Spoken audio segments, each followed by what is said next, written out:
behalf of the entire History Department, I want to welcome everyone to this very powerful assembly.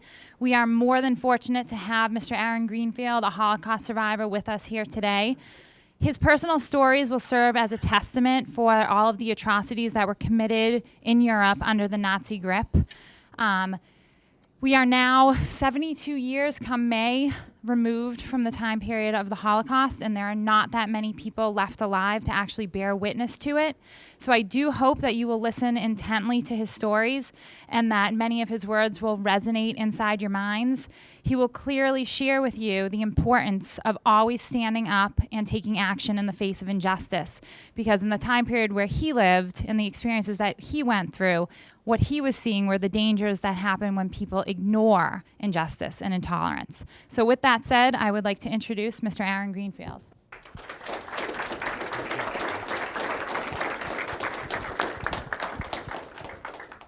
All right. My name is Aron Greenfield. I was born in 1926. That makes me 90 years old. I just became. I come from a family of 9 children. The only one that survived the war is myself and my sister, which passed away. She was in this country, and she passed away about 8 years ago. And she was about 4 years older than I was. And can you all hear me? Okay. I come from a family of 9 children. Did I say that already? Or? Yeah, I did probably. Okay. And there were 6 brothers and 3 sisters. The only one survived was myself and my sister. My sister was here with me in this country, but she passed away like 8 years ago. And she went through a concentration camp, and she survived. My three brothers, I was in a concentration camp, and some of them, with them together, they were stronger, taller, and much stronger. I was the youngest of them.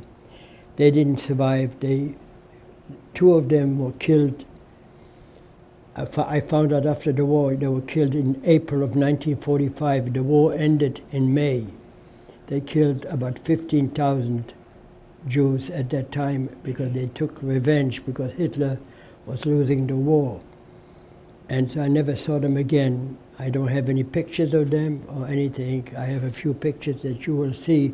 Is my sister and the current family that I have. I'm married. I have 3 grandchildren, and my wife is home right now. I mean, not home, but working, what she should be doing, you know.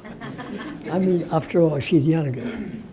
My sister, my wife is much younger than I am. So anyway, but I live in Norwood, and we own maybe any of you are Boy Scouts or Girl Scouts? Any of you? Nobody? I was a brownie. You are? Okay, anyway, we carry children's clothing and also scouting. Anyway, getting back to in 1939, when the Germans marched in, within a day or 2, all Jewish people were on a curfew. You could only go out twice a day, an hour in the morning and an hour in the evening. Otherwise, you go to work under supervision. And before you know, they went to your house, took everything you had of any value, like your earrings, your gold, and they found money, everything. And food was already half the rations for Jewish people, and there was many people that were not Jewish in the town. The majority was not Jewish. They were getting full portions. We got half portions, so we starved already.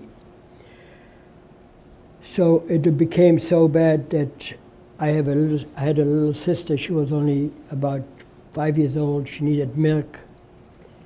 And I'm glad I mentioned that because in 1939, when the first snow came, in the first year, or was it the beginning of 1940, myself and my two brothers, older brothers, they were taller, much stronger.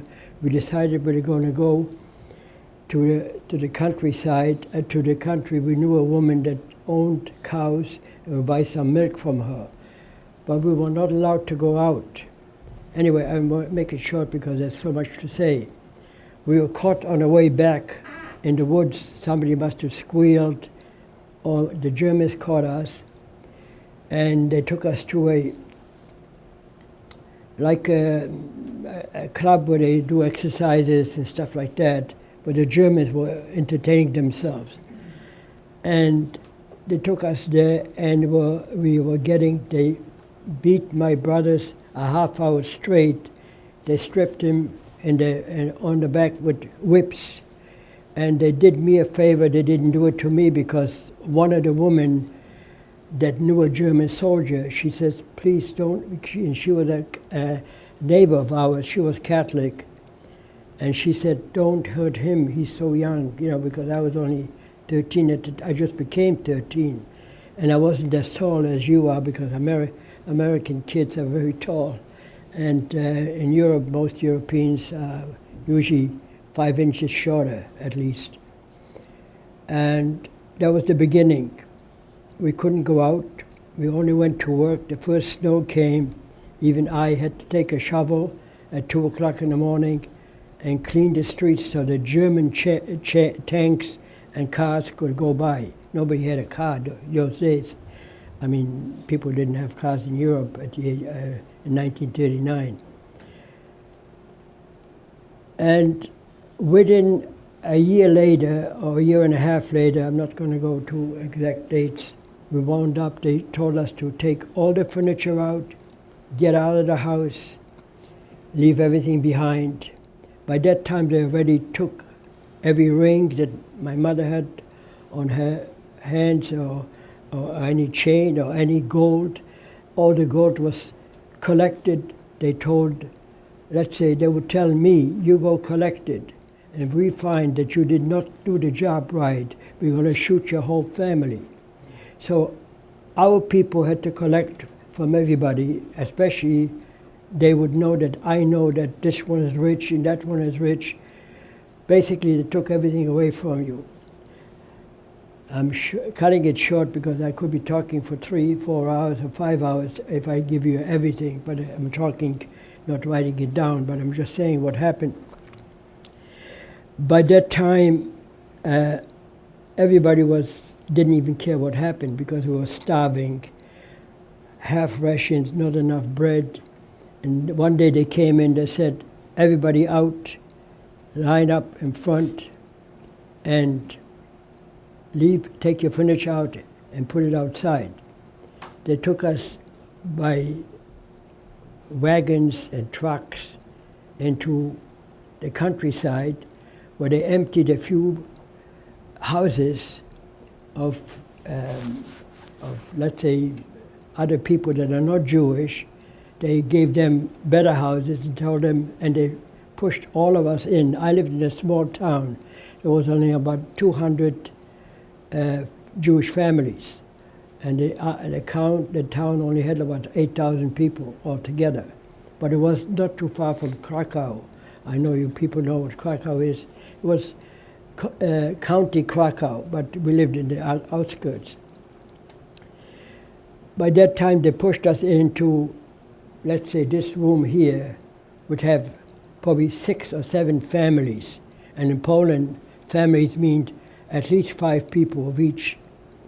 We slept practically anywhere you could, on the floor, everywhere. They gave me a job to go and work in a tannery. I used to sweep the floors of the blood of the cows and all that stuff. I don't remember. I lived and I slept on an attic with another friend of mine. We were there for about 8 months, and then there was a selection. Everybody out. And by that time it was already 1942. We came out and there was a selection, everybody. By that time my brothers were already in concentration camp. My father was in concentration camp. The only one was left is myself and my sister and siblings. The youngest one was 5 years old or 6 years old. And the selection started very simply. Women on this side, men on that side. Then we looked at the men and they picked. I was lucky, they picked me, they looked at me, I had some color in my face while he could still do some work. To the right. My friend to the left, he was kind of skinny and short and didn't look like he could do a day's work. And my sister, my little brothers and sisters, which was 4 or 5 of them, I'm not going to go into details, wound up with my mother in Auschwitz, and I never saw them again. They were gassed and, of course, killed. And after I found it out, I knew it already in the war because we already heard stories about Auschwitz. And Auschwitz was actually in Polish, the city was a Polish city. I want to tell you, in Poland, all the concentration camps, the majority was in Poland.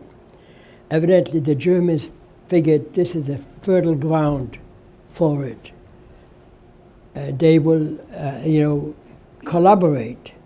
And speaking of collaboration, that's something that you should always remember.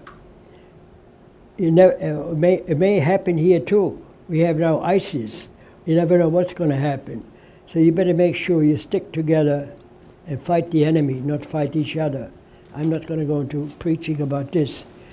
Sometimes I read history and I see how things start. Anyway, where was I? I told you. You want to sit over here so I can, please? I'm forgetful, so I don't want to get off the subject. Being your mother and the siblings were in Auschwitz. Say that again? Your mom and siblings were in Auschwitz. Yeah. Yeah, my mom and my younger sister, her name was Debbie, or whatever you want to call it. She was actually taller than I was. She had long hair, with blonde hair. She could have passed as a German, for that matter. But the point is, your name is Greenfield. That means you're Jewish or whatever. It just goes to show. And she was very innocent. We told her, tell them you are 16, and they may put you to the right so you can go to a concentration camp. It's supposed to be heaven. Otherwise you go to Auschwitz. By that time we already knew. And there's nothing you could do. If you made a move or you said something, or if they would shoot everybody in front of you. I mean, this is how it was. And I remember they took my little sister, she was about 5 at the time. They threw her on a truck, on a wagon, or whatever it was, like a piece of garbage. And I never saw her again. And so my sister, the youngest sister, and 2 of my little brothers, and my other sister, 2 sisters and 2 brothers, and my mother, all went to Auschwitz, and I never saw them again. And let me go on about my first camp, the concentration camp. First concentration camp, people, I don't know if you guys know a concentration camp is a very simple situation. You are under electric wires and Germans watching with German dogs. You can't go anywhere. And if you escape, you have hardly a chance to survive because many of the people in the country, they help because it's not happening to me, so who cares? And they would even squeal, here goes a Jew, you know what I mean? It would help them. So that's what they did. And as a matter of fact, Hitler had in mind first the Jews and then those Catholics, because he was not Catholic, he was Protestant or whatever. So my first camp was right not too far from my town. I worked in a place where they have fertilizer they make, and they didn't give me any gloves or anything, no food. some of the kids came back from, like myself, came back to the barrack in the evening. He looked very skinny like this here. He came, the next morning he woke up that big. I don't know what it was. It must have been the combination. They gave us salt and bread. I don't know what it was. Nobody cared. So they shot him, and that was the end of it. I was lucky. I went from there to another camp, which was not very big. We were building digging a hole, a ground for a railroad or something, who knows, whatever. And then I got a third job in the next camp. I told him I know how to build, help the builder. I was lying about building. I could use, I could build stuff and work with the masons or whatever. And I got that job for a while. And what happened to me one day in one of the camps, a Romanian, he was a Romanian, he couldn't even speak English, a German rather, and he was a collaborator. And I went out of my barrack, I saw a piece of potato peel. I was going to grab it so I can eat it. It was in the wintertime, dirty or not dirty, I would just clean it up or wet it, whatever. And I got a terrible beating from him. I'm not going to describe how it was, but and I remember his face, and he couldn't even speak English, but he knew how to kill. So they had help. And I'm going back to another story because that's important. My two brothers and myself, what did I say about we went to buy milk? Okay, we went to a farm in the middle of the night. And on the way back, we carried some milk so nobody would see us. Either somebody squealed or the Germans saw us walking. They caught us carrying, what do you call it, some kind of a pail with milk, because we had a family of 9 children. Well, some of them were already in concentration camp, but that's besides. And they beat my brothers. They didn't beat me for half an hour straight. They told him to strip down, to stand in his underwear. And they had a lot of people watching and having fun watching, beating us. And the people that were watching us were most of them were German, and Catholics, some of the Catholics that were collaborating with the Germans, that they had they had a chance to be in that place. So this was another thing. They beat him so bad that he had to be in bed for two weeks.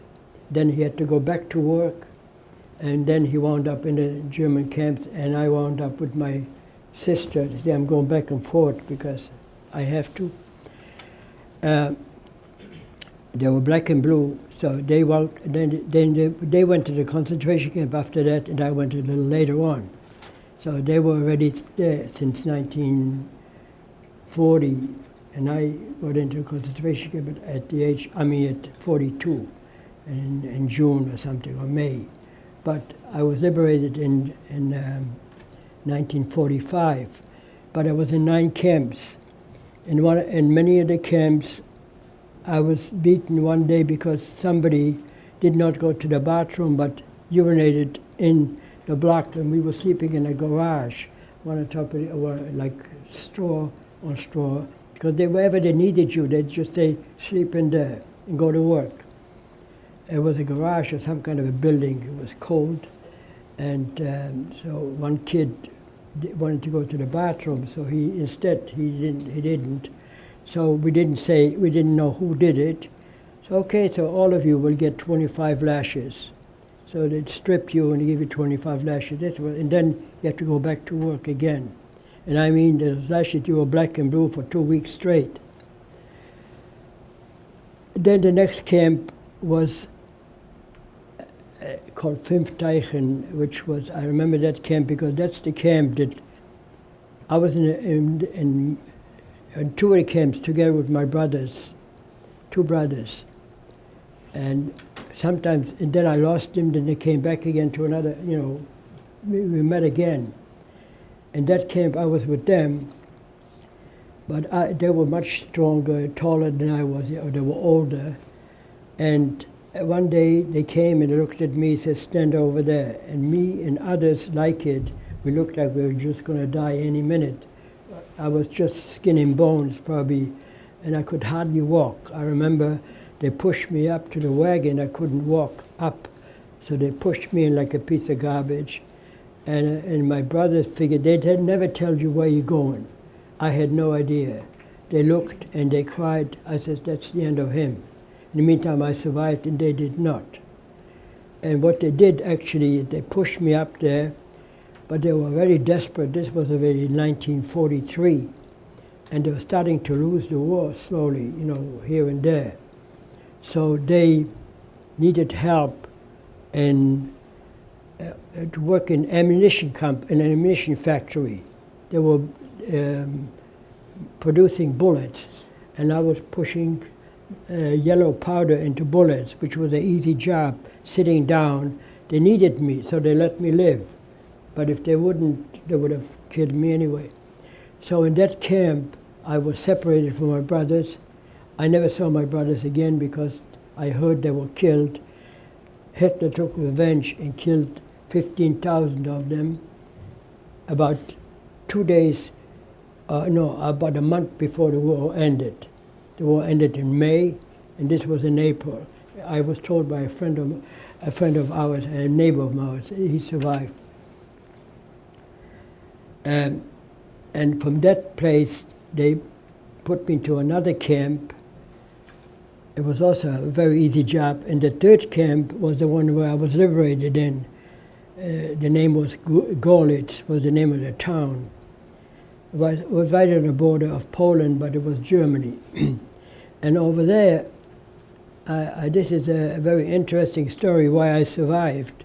You learn like an animal to survive, how to, I don't know, whatever, steal, borrow, whatever you can do.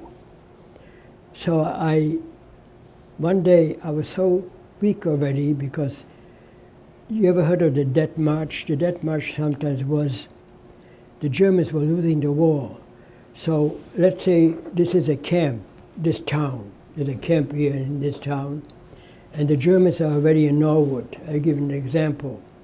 And they figured they pushed the Russian army back and they'll keep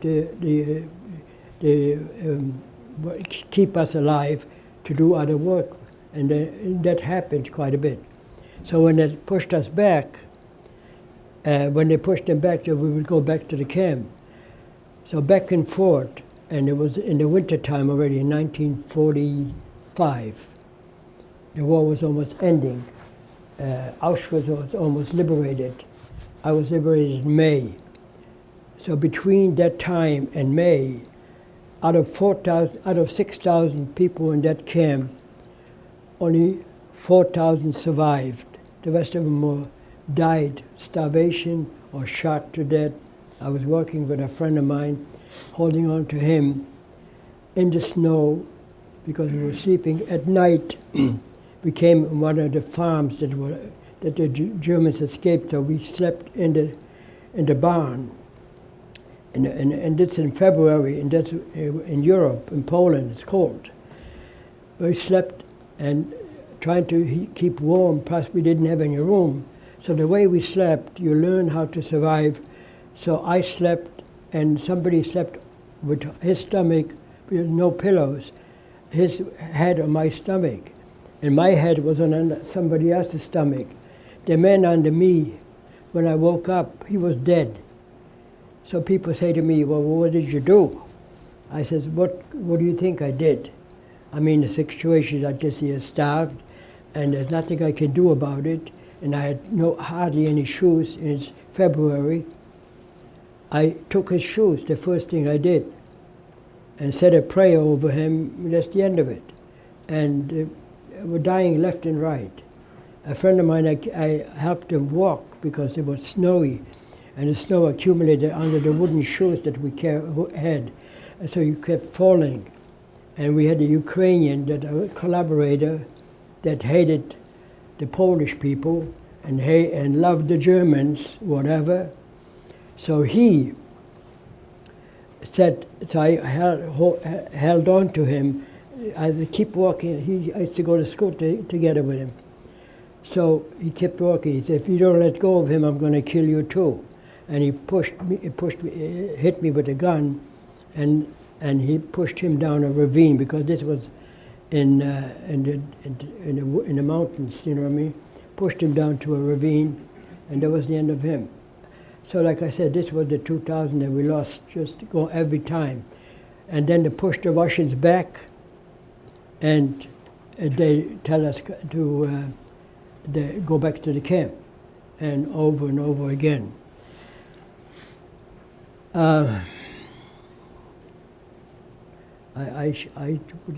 If anybody has any questions, pardon me? We have a ton of questions. Do you want to Yeah, I would love to do that. It'd be better than me trying to remember everything, you know.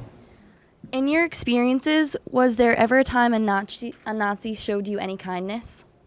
There was any Nazi that was kind to me? Yes. Well, those questions were asked before. There were Nazis, some of them that were just like to say, neither here nor there. They're not going to kill you, but they're not going to help you.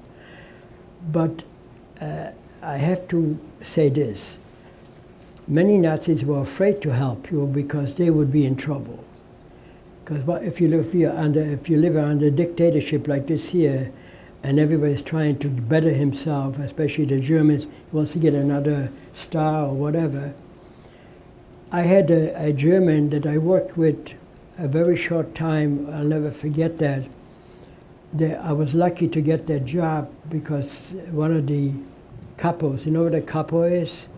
Concentration camp police, which was our own people sometimes. They made you be a capo and you got more food and you pushed around. But anyway, he knew me, and he says, and I worked with, what do you call it in English? When somebody builds roads and you hold that thing for him. Verzeih, yeah. And he was a German, about 35 years old. I was about that time 18 or 19.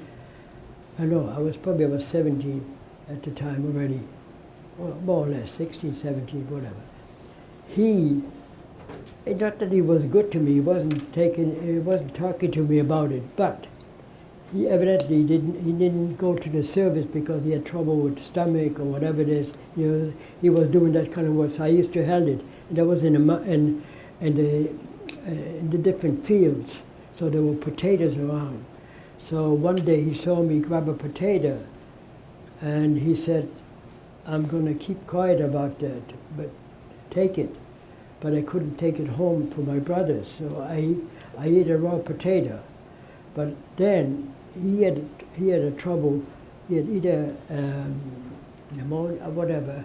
He was very skinny, tall, and very strict. But in the same time, he never asked me any questions. But whatever his wife gave him, a sandwich, he never finished it. So he would take 2 bites of it, and one day he threw it away. He saw me grab it, like a wild dog, you know. Oh, so he looked around. He never said anything. The next time he brought me a sandwich, I can still remember the taste of it because it was thin bread that the Germans, the rich Germans that could afford it, the bread was thinner than the salami. You know what I mean? So it was a bread and ham and cheese, and that sandwich, oh my God, this is like, you get this here, it's like penicillin for anybody to survive. And I was gaining weight.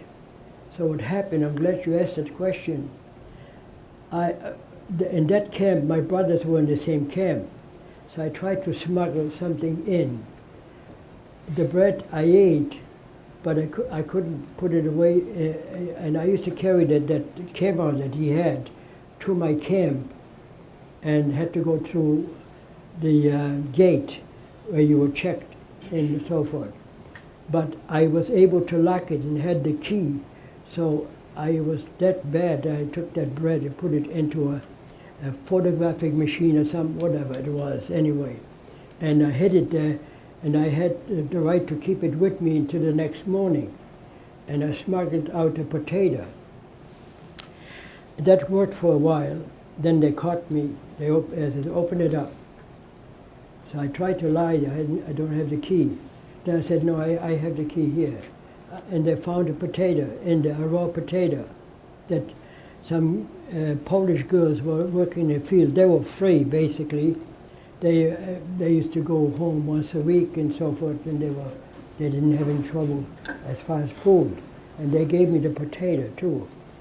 And so I carried that potato in, after they give it to my brothers, and they caught me. And luckily me, that the man that was in charge of it, in charge of the camp, he was Jewish too, also a prisoner, whatever you call it. So he told a couple of the guys that usually beat you up. There were other Jews that had to do the job, and they got more food.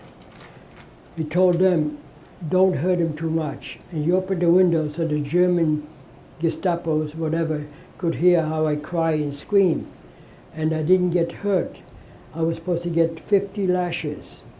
And I kept screaming and yelling, and they were smoking cigarettes not too far from there. They're taking care of me. In other words, I'll probably be dead, but I survived. Anyway, I'm not going to go into details, so that's the answer. Thank you. Thank you. Questions?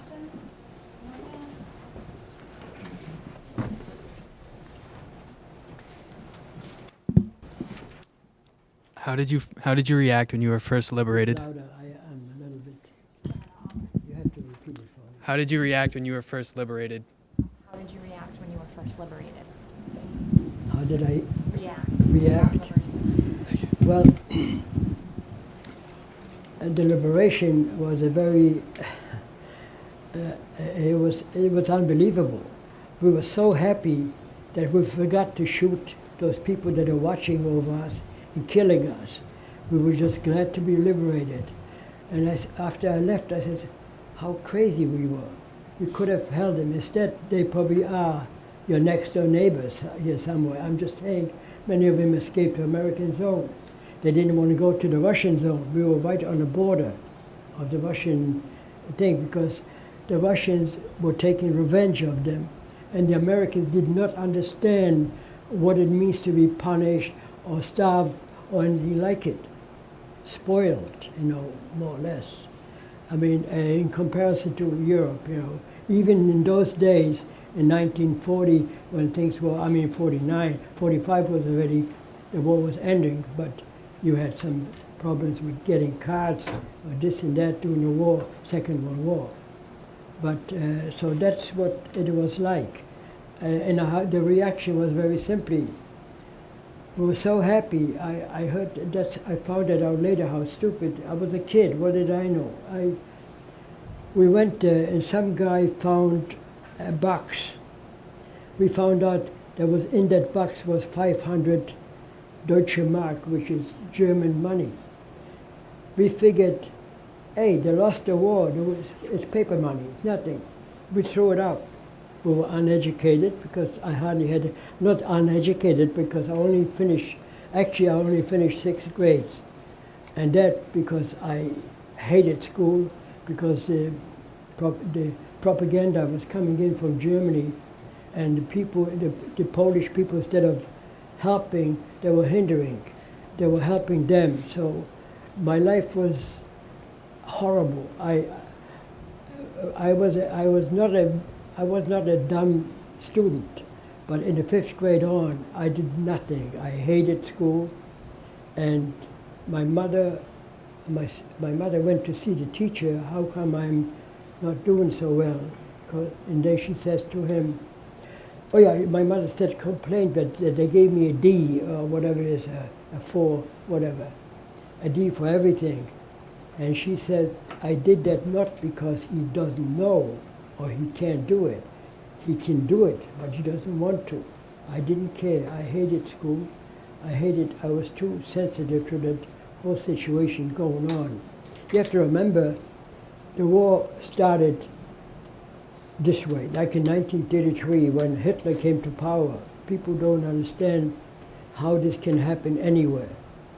I just read a small article somewhere, I found it.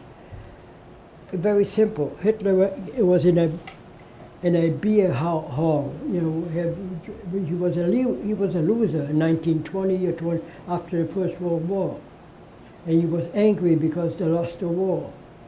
And he heard a bunch of union people or whatever workers talking. They have no jobs and this and that. And he said, and he listened. He heard them over. So he walked over. He says, "What we have to do, my camarade and my comrades or your friends, I want to tell you, what we have to do in Germany, we have to build a highway, and I could get you jobs in no time." Anyway, to make the story short, and very simply, they started to look at him like he's a king because he was definitely smarter than they were. He was smart, there's no doubt, and very horrible person, but that's beside the point. So they started to follow him, and that's how he became Hitler. His name was actually, his real name was Adolf Schicklgruber, not Hitler. He gave himself that name. And he had followers. That's how he became popular. It almost sounds like Trump came to power in this country. No, I mean, not that it's good or bad. This is America, so I'm not worried about Trump. And he may become the best president ever. You never know. But in this country, if you don't like him, it's a democracy. If you hire him, if he becomes, so you throw the bomb out, get another one. You know, it's as simple as that. But not in Europe, not in Poland. Okay? Thank you. Another question?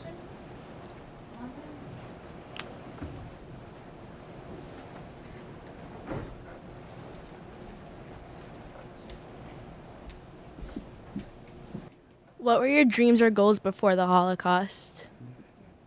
Goals before the Holocaust. Sorry, Your goals before the Holocaust. one of my goals before. Well, I can't say that I had goals because you have to remember when the Holocaust started, really, and trouble started, I was only 12. Mm-hmm. I was thinking, I know I hated school. I only finished 6th grades, and I think I mentioned that already, yeah. So I hated that school because, see, if you live in a large city and you live in your own community, let's give you an example. If you live in a community, let's say in South Boston years ago, it was all Polish and Irish. So you went to your own church nearby, everybody knew everybody. But when you are a minority in a country or in a town, you become, especially if you happen to be somebody who doesn't believe in Jesus, and you know what I mean, then you become a victim. And you know what I like about America, I always say to myself, by the time they get around to me, they'll have somebody else to fight. We have so many different nationalities and different religions and so forth. Maybe they'll leave me alone. I mean, that's just my stupid way of thinking. But anyway, that's... How did you find hope while you were in the ghetto and in the camps? How did you find hope in the ghettos and the camps? In the ghetto, when I was in camp, I did, well, you know, I shouldn't say I found hope. I tell you when I started to hope, even though I didn't care how I thought if somebody shoots me, it'd be better. People say, why didn't you? It's kind of hard to commit suicide, but I wanted to do that. The hope I found when I started the Russian front, when many Germans came from the Russian front, and we saw the trains coming in, and the Russian soldiers, the German soldiers were losing the war to Russia, and they were coming in with, you know, frozen hands and feet, and that's when I saw revenge. And the only thing I still worried about, what if they kill us before the war ends? That happened in many camps. I was lucky they didn't. But the hope I did also when I saw American flights, American planes, exactly at 1 o'clock when I was working, we said to each other, there they are. going to Dresden. You know, Dresden was a big city. They bombed it to pieces. It was a very, very large city because it was very industrial and so forth. So the Russians were coming. I saw Russians fighting German jet, how do you call fights in the air, planes fighting each other, whatever you call it, jets, I mean, whatever, fighting. We saw the end coming. So that's when I started to have hope that something will happen, but we never knew. We also had getting away from that. Somebody else, something? No. Speaking of that, what happened to us also in that camp, the last camp, where only 4,000 survived and 2,000 were killed within 2 months or so, from February to May or whatever. The point is that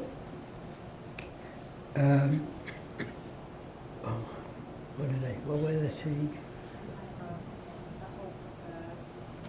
The hope, yeah, when the planes were flying, and so we saw revenge in that respect because we saw them losing the war, and by that time I started to think, if I survive, who knows? I didn't know till the last minute if anybody survived, and I was right. Nobody survived in my family. I'm not even talking about cousins and stuff like that. But in my own family, the only one survived is myself and my sister. Out of 9 children, a father and mother. And I saw my father being beaten in the middle of the street, and they were having fun, laughing at it. It's just, I wouldn't want to live through. I'd rather shoot myself if I have to live through what I did. It's that much. Speaking of that, many of us, people say, why did you commit suicide? Well, some people didn't have the guts to do it, but whoever did probably did the right thing because just kept suffering and suffering. There was no end to it. So, thank you. Thank you. Anybody else?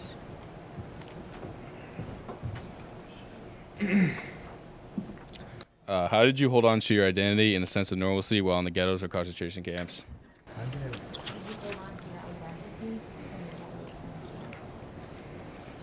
You mean being Jewish, or being loyal to being to religion and all that?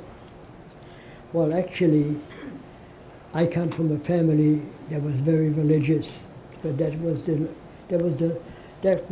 what it was all about. Especially in Polish Jews were not like German Jews. German Jews, I'll tell you about German Jews and Polish Jews are different. The identity, I held on to it, but believe me, I'll never be as religious as anybody that I knew before the war, because I don't say that I don't believe. People always ask me, do you believe in God? Do you believe in whatever? I believe in God. I have no choice because I can't prove there is one or there isn't one. To me, somebody asked me, I said, well, what do you believe in?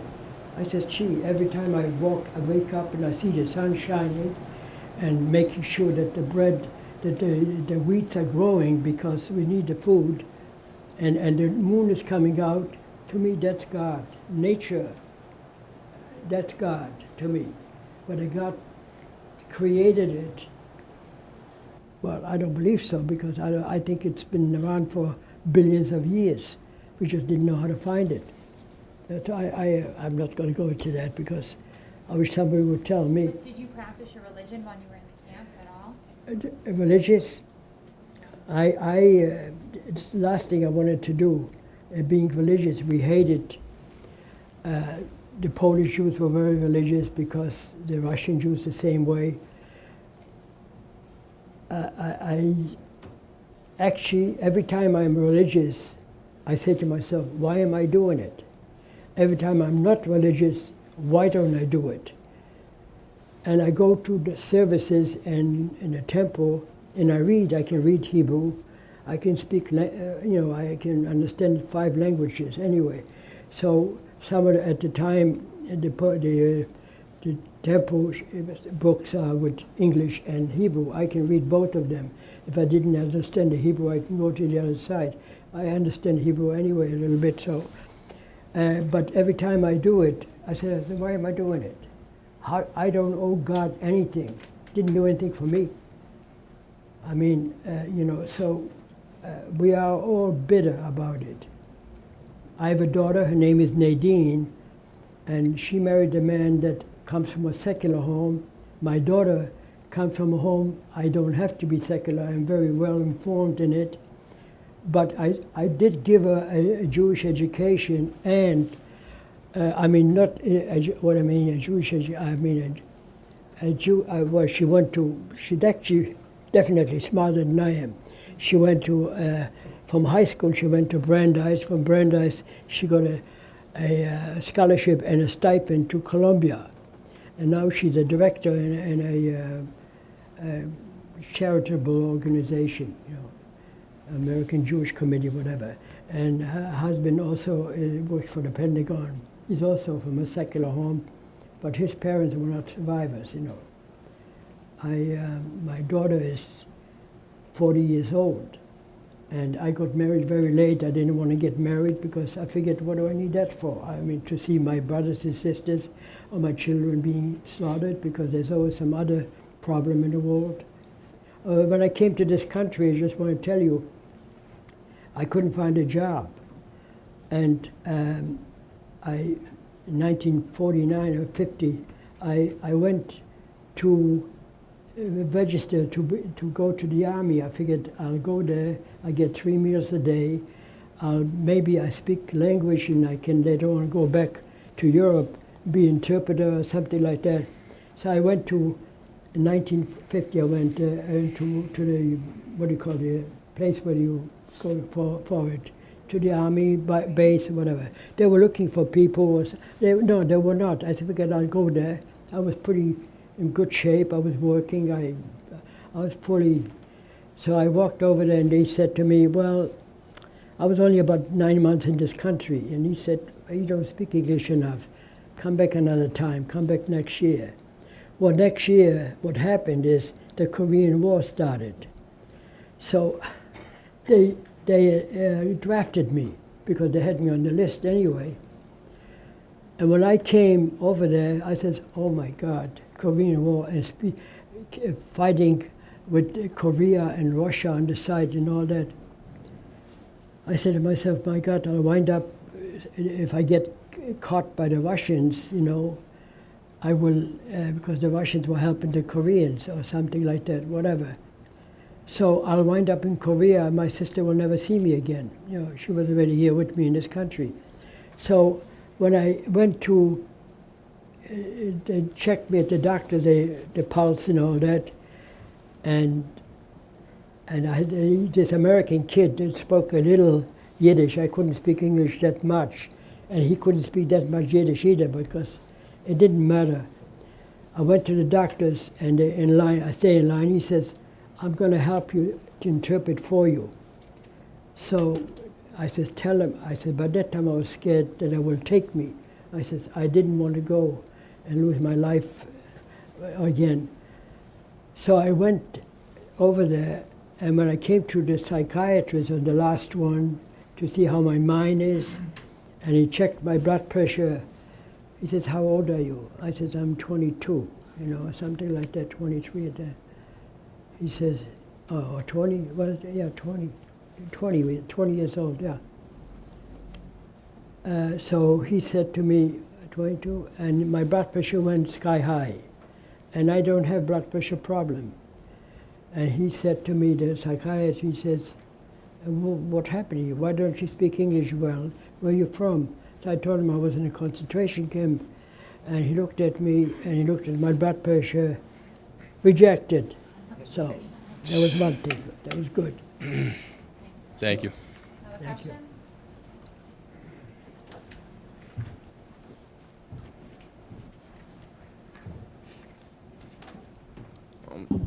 Speak loud. How were you and other survivors able to rebound after being liberated? It's a good thing to hear. How were you and other survivors able to rebound after the war? We are actually like family. I'm 90, I just became 90 in July. And my friends, many of them died already. They were in camp together, not in my camp, but they were in Auschwitz or whatever. We had each other. When we came, we couldn't speak English, and not too many Jews spoke Yiddish or Polish or whatever. What we used to get together, have these things, we used to go to, let's say somebody was already married, so we would have, they would get 4 or 5 couples together, and we'd talk and have dinner together, have our kind of food that we like, and even talk about stuff. And many of them started to get married, and some of them married American girls, and some of them did not, married Europeans. And so we still have an organization. We still have a Holocaust, organization where we get together to remember all that stuff. Okay. Well, do you blame anybody for what happened? Like, do you blame anyone for the Holocaust? I do that people in the world, instead of keeping together, they're being divided by other people speaking and having the power of their voice to turn your mind into a horrible way. And it's very easy to do that. And I blame the world. They always think, I can also tell you, the world is a funny, I'm talking about also anti-Semitism or hate in general. The enemy themselves would have been better off not to divide a country. They would go with them instead of against them. This is done many times. I'm just thinking something straight. Like the Polish people in Poland, they were so into their own way of thinking, religiously or whatever, whether it's about Jesus and this and that, instead of helping each other. We could have, if you make an enemy out of a friend, then you have an enemy instead of another friend. In other words, I'll give an example. When the Germans marched into Poland, many of the Polish people, they knew the Polish people will help build Auschwitz or something like it. They walked in, when they took over, there was a country, I just read it in a paper somewhere, was it Algeria or Morocco? When he took over Morocco, the Germans were all over the world. And Morocco is right near France, around that point, not too far. And he said, okay, who is in charge here? Who is the Bürgermeister? Who is the mayor of the town? Give me all your Jews. That's what they used to do. So instead saying, he said, well, what are you talking about? He said very simply, what, Jews? We don't have any Jews here. We're all Moroccans. Get out. That's the difference. And if you go to Poland and you learn, if you learn religion, I try to read it twice before I understand it.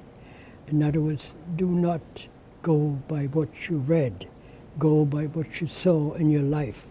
To give an example, the Polish Jews were so in trouble because they were so religious and so fanatic, because they lived in their own made ghettos, in a way. And if you ask me if I'm religious, I come from a very religious home.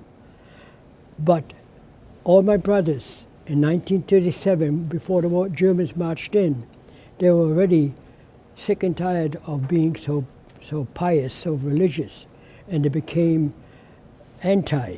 They didn't become Catholics, but they become nothing. In other words, nothing is fine, better than being one way and hating the other way. And that's the problem. I also, this is my own way of thinking. People say I'm a philosopher. No, I am. I talk philosophically. I noticed something. If people walked over to me, I was on the road as a door-to-door salesman for a while because I lost my job and so forth, and I was shot. I almost died. And what happened is, people do not understand that you have to work. I already forgot what I was going to say. Oh my God! See, that's my age. That's the problem. I'm 90. You were shot and you almost died. But Yeah, I almost died. Inspired you. Yeah, and I almost died, but anyway, I survived. But yeah, well, this is what I wanted to say about in religion. This is my own thought. Can you imagine if people were to say to themselves, well, oh God, how do I say that? Oh yeah, if you left, let's say in Poland, myself, I used to go from door to door. I had Polish customers, which were, I had blonde hair when I had hair, you know, and I speak Polish 100%. There was a guy that didn't know I was Jewish for a year and a half. We used to have a vodka together or whatever and talk to him. He was my customer. I used to sell him stuff and all that. And one day, he said to me, we love, in other words, he figured I was Polish, you know. He said, we love each other like, what did he say, something? Like Poles, not like Jews and Poles, or something, for something anti-Semitic. And I said to myself, I'm Jewish. He almost dropped dead. It just goes to show. You put a label on somebody, oh, I got to kill you because you look this way, you look that way. And speaking of that, the Catholic religion or Christian religion works very hard to trying to have you join the group, become Catholic or become Protestant, and they give you bread. I could have gotten a fantastic job when I was in New York. When I came to New York first, a guy said, and he was Jewish. He was trying to convert me to become a Protestant or something. He said, get you a job and this and that.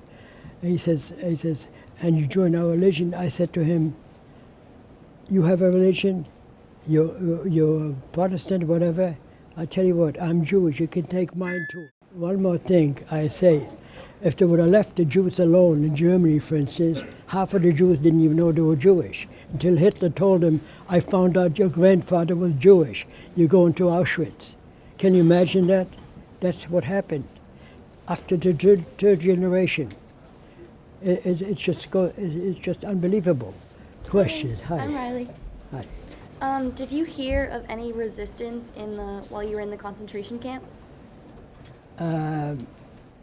Not really, not that much. No, I heard about resistance before I went to concentration camp.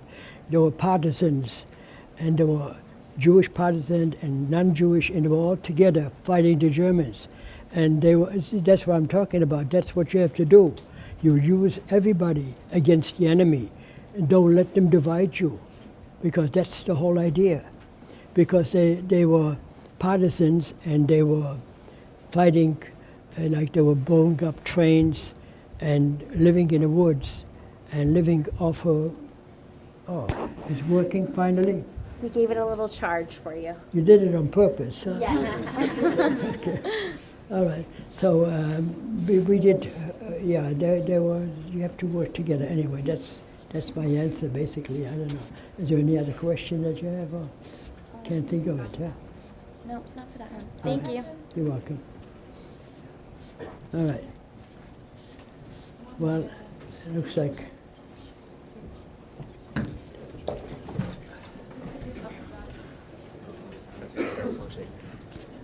Thank you.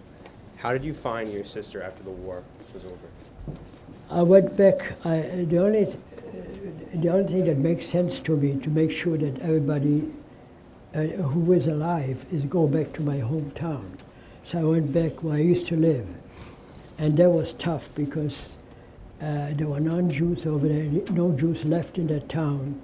And some of the Poles figured, oh my God, he's coming back, probably wants to take his house back or his home back or whatever. Anyway, I found her over there, but somebody told me she's alive when I got to about 20 miles away from my home. And that's when I found out that nobody else survived. Out of 9 children, the only one survived is myself and my sister. And she died here. She was a very sick woman, never worked because she had swollen legs. They took her teeth out because she had gold teeth or silver teeth, and they used it for the army and the navy, whatever. So it's things that I saw. We saw a hanging. This is another story. I was in, you're blacking, you want to see, you're blacking him, huh? Can you see him? All right. Anyway, this is an interesting story. How hunger, what you can do for hunger.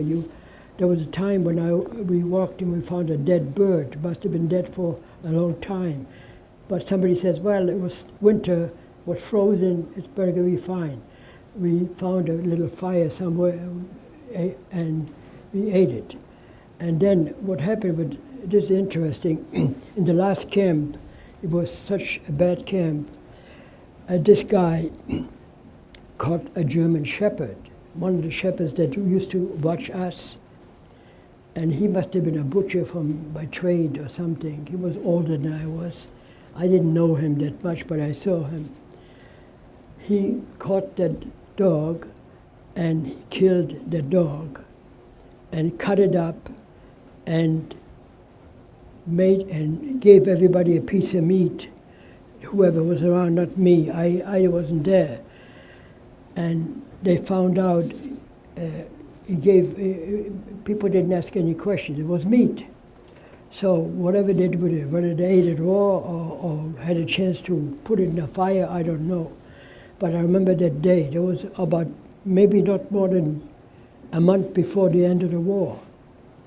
They woke everybody up at 2 o'clock in the morning to watch what's going to happen to him.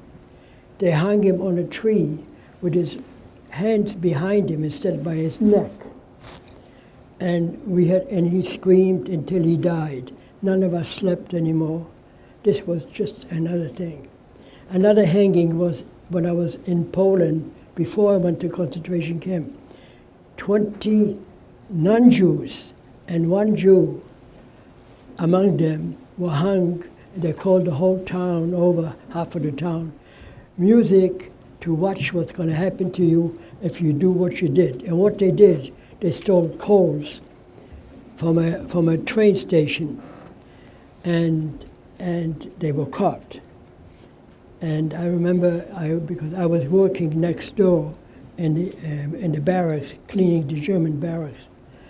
So there's so many stories. It's just, especially if you are in that many concentration camps as I was. That's been 1946, as you can see, after release from concentration camp. I was already in good shape.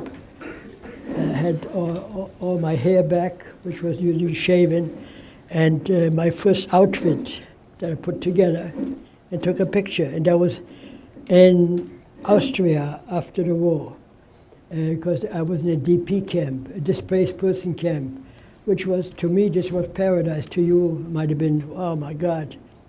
And we got 3 meals a day, and I was gaining weight, and I even found there was we had a right to go outside, so we went outside, and I saw a nightclub, and I heard music. It was American music, and crazy jitterbug music, To me, this was, for me at that time, this was, never heard anything like it. And I saw Americans dancing and jumping in the air and throwing a girl up, and it was just crazy. And I love music, and I stood every day I went, I had a chance, I went there to watch. When I came to this country, I listened to music. People always ask me, how'd you learn English?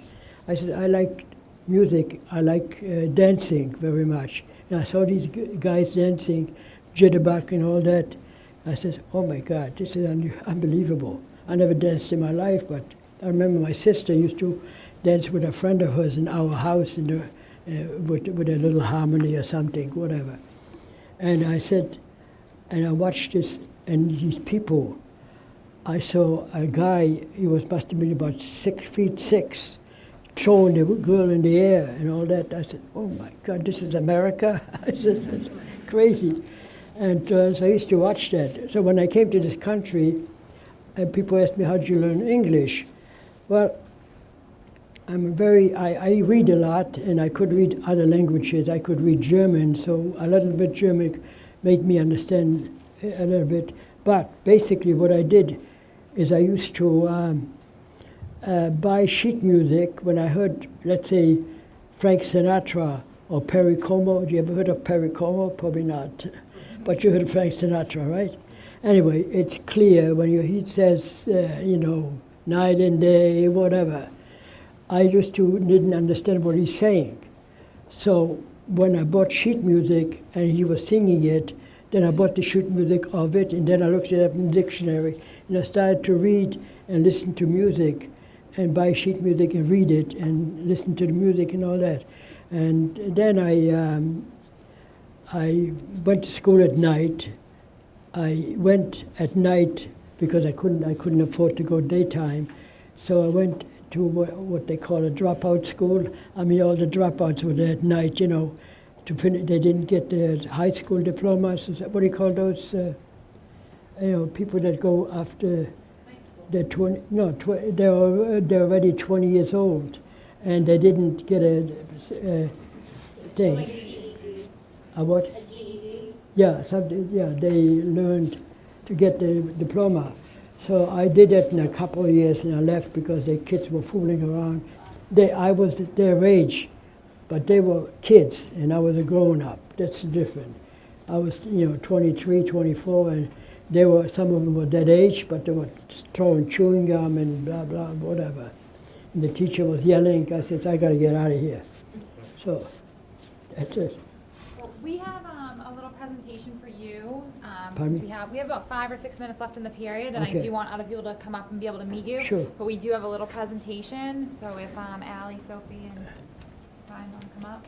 I just want to say thank you, Mr. Greenfield, for coming in today, for telling us all your stories. It's truly unbelievable, standing here with a Holocaust survivor.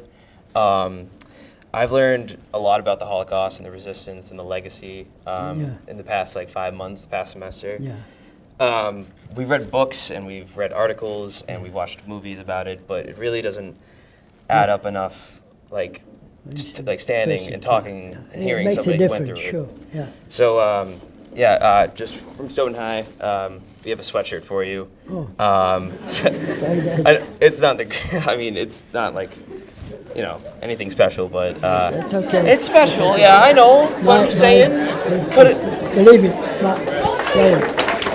Thank you very much. Thank you so much, sir. Thank you. Really, thank you. I want to tell you, that's the best thing because my daughter will be very happy. Oh, It's good. probably her size. We have some more stuff for you. More stuff. That's not the end. That's not the end. Oh my God. Thank you very much. We've learned a lot about the Holocaust, like Ryan said, and you being here today has definitely helped all of us understand it a lot better because things in the past just seem to stay in the past, but Yeah, I think all of us today will make sure that your story will be passed on. So That's very important. got your Thank scar. you very much. It's also a Stoughton scarf, so thank you. So we also got you some flowers, but I thought I would leave them over there because your hands seem a little full. But Oh, yeah. those ones right I'll there. give that to really my wife. Oh, okay. Okay. So This we way. just wanted to thank you again for coming And today. I'll tell her and- I paid for it. So she Yeah, can give okay, yeah. Your secret's safe with me. I won't tell her, I promise. it. Okay.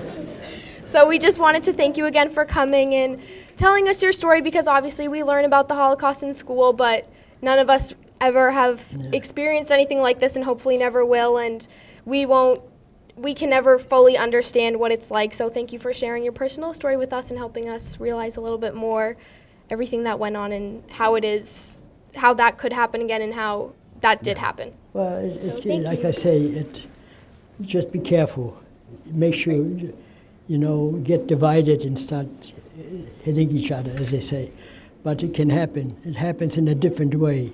Holocaust always happened somehow, different kind. Okay.